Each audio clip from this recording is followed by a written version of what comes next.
Your time has expired. And I call the member for Perth. Thank you, Deputy Speaker. 7 continents, 7 dwarfs, 7 members of the S Club, and this government's leaked talking points had 7 priorities. Now, I'm not going to allocate who would be grumpy, happy, sleepy, bashful, sneezy, dopey or doc. That would be unparliamentary. But I'm going to outline that in those 7 priorities, there is no mention of health, no mention of defending Medicare, no mention of investing in our hospitals. There is no mention of the government's alleged #1 priority of the drought, which, just given the debate and the lectures that we hear on a daily basis about the urgent need to act on the drought, is astounding that in their own leaked talking points, not one of their 7 priorities is acting on the drought. Seriously, I can't believe that they would say that the drought is not one of their 7 priorities, but their own document shows that to be the case. Nothing about childcare. Maybe that's because childcare fees have gone up 30% since this government was elected. Now, some contest that that is not true, but I went and checked the figures. End of 2013, the hourly rate for childcare was, on average, $7.50.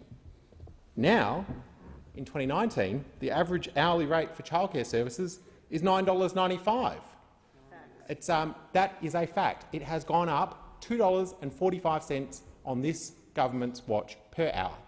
It's a terrible thing for many families who do struggle to make ends meet. And the reality is that the government's package that the Prime Minister tells us about hasn't actually done the thing that it was designed to do. The package hasn't delivered more affordable childcare for many hundreds of thousands of families, including families in my electorate.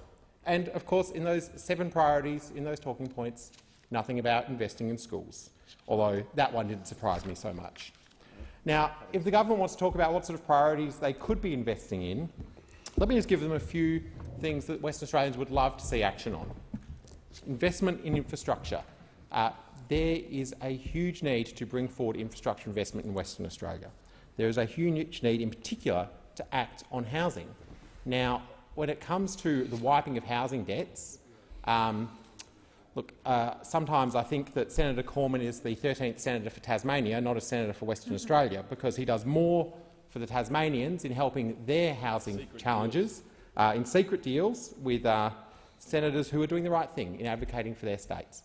But I would love to see some action on housing and homelessness from this government in the state of Western Australia. There are some 14,000 people on the West Australian public housing list.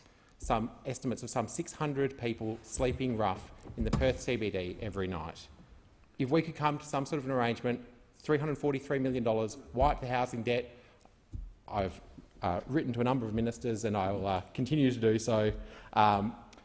That would be a great thing. And we've heard on both sides the need at times to act in a bipartisan way.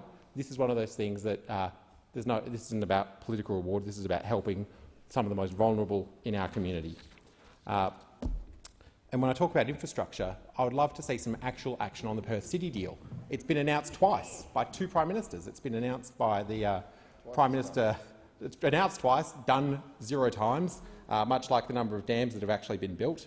It was announced by former Prime Minister Turnbull. It's been announced under the Morrison Government. I don't know where Malcolm Turnbull has gone, but maybe he took the Perth City deal with him. And then it comes to the investment in skills and training. The member for Dunkley and I have decided that actually it would have been much better to have Shayna Blaze as the ambassador for skills and training. We've started Team Shayna. Membership is still open. But the reality is we do have a skills crisis in this country. I always look at what governments do, not what they say. And when you look at what they did in Western Australia, the now Liberal leader, Lisa Harvey, presided over a 510% increase in TAFE fees when she was the responsible minister. I want to commend Premier Mark McGowan for taking serious action because of the state's strong financial management to halve TAFE fees for a number of courses, including in nursing, childcare and disability services. A huge step in the right direction. And I'll just end on one other priority that the government should take a little bit more seriously, which is climate change. Climate change is real. I had a great conversation with Girl Guides WA on Friday about the need to take action on climate change. And I just note, maybe when the Prime Minister was at McDonald's in the United States, he should have asked McDonald's about their climate change commitments. McDonald's has a 36% emissions reduction target. They are cutting climate. The member will resume his